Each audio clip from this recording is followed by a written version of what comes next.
Pots are on, we're ready to go, and we're dealing with corn. Now, corn, is it a vegetable, is it a fruit, is it a grass? I'm pretty sure it's a grass or a grain, but what I do know is a whole civilization was built on corn and maize. It is so important to Mexico and Mexicans that it is on their money. If you open up some of a peso, it will have little pictures of corn on there. So when you're dealing with something that has been around for so long, the best way to do it is simply.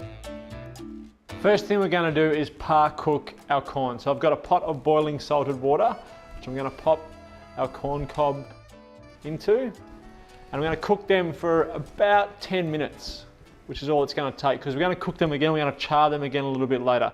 But while that's happening for that 10 minutes, I'm going to turn another pan on and melt some butter. And I've got a herb butter from Ashgrove, which I absolutely love. I'm just going to pop a big knob, probably about 100 grams of butter in there. In with that, some garlic, just to add some extra flavour.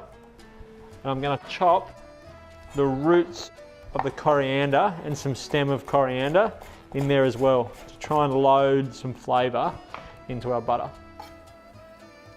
Pop that in.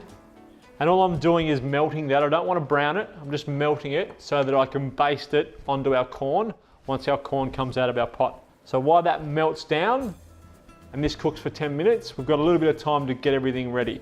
So you'll need a nice big tray like this to be able to roll your corn in later, because we're going to roll it in some breadcrumbs. And you'll need some clear space for your basting and an oven or a griddle pan. If you don't have a griddle pan, you can throw them in the oven. We're going to do them on a griddle pan though. Our corn has been in for 10 minutes. You can see how vibrant it is, and our butter is nicely melted. So I'm going to pour the butter into the glass bowl, and then I'm going to get my griddle pan on. So pop that onto the heat and start it warming up, and then the corn can come out onto our chopping board. I'm just going to paint this with our butter and coat it really, really, really well, because that's what's going to help our breadcrumb stick.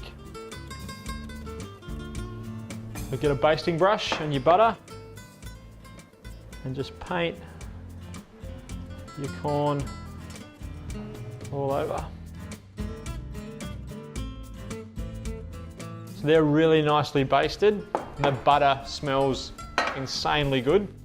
Little roasting tray, pop our breadcrumbs in, and then just put your corn in and roll it around, and it will get a nice little coating of all of the breadcrumbs on there.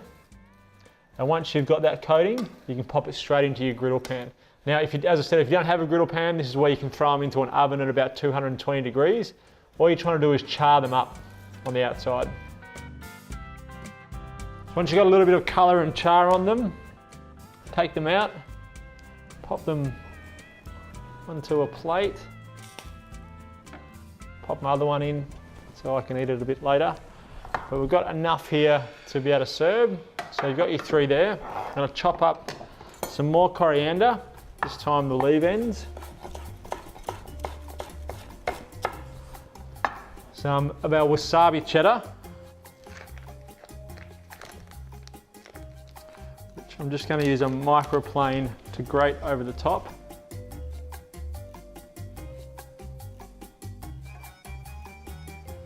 And then a little bit of Kewpie mayonnaise, which is a Japanese mayonnaise.